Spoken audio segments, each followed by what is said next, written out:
Sheila Bair for Bloomberg News. And also joining us, John Taylor, CEO of the National Community Reinvest Coalition. He recently was appointed to the board of directors of the Rainbow Push Coalition and the Leadership Conference for Civil Rights. He's also served on an advisory council for the Federal Reserve Bank Board. Thank you all once again for rejoining us. John, since you're a new entrant here, hustling through the New York heat, we appreciate it. Sure. So we've been talking about these capital requirements here. Jamie Dimon saying regulators maybe went too far. We need to, make our bottom line. After all, Sheila Bair saying, there needs to be regulation.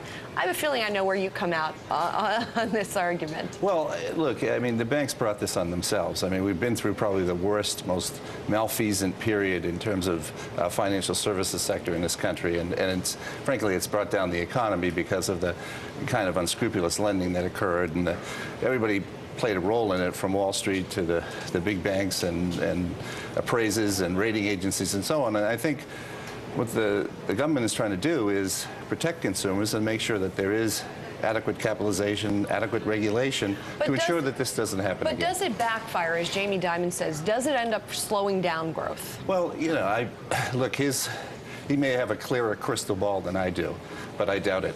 I suspect that, there's going to be, as new rules and regulations and a new system is put into place to ensure integrity, undoubtedly people are going to adjust. Bankers love bright lines. Do this, don't do this, and have everybody get out of the way. Well, the days of getting out of the way and just letting them do what they want are over. So I think there's going to be an adjustment period. I think it's fair to say that.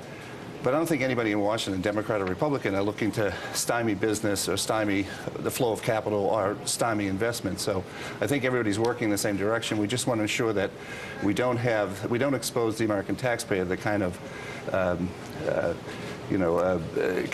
risk that we experienced as a result of this period of bad lending. So I think they're doing the right thing. They're doing what's necessary, and I think there'll be an adjustment period, and then I think everything will be fine.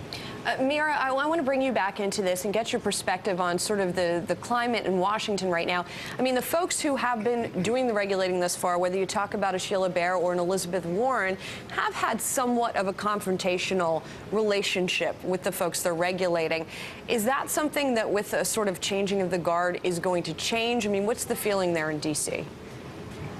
Well, right now, I mean, we've seen the biggest, when Tarullo last year, the Federal Reserve spoke last week, spoke about the big banks and the higher capital requirements. That's the sense that, the big banks want to fight back because Bair has been consistently pushing for higher capital standards. She does not want a repeat of the crisis. She has consistently said, let me use my new tools that the FDIC has.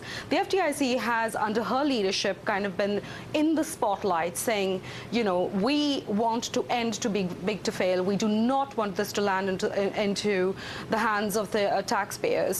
We do not want another bailout, and she's been pushing, and we're seeing some sort of a fight back again, big banks fighting back and saying, as we saw Jamie Dimon saying, and we also saw Sheila Bair saying, let's not,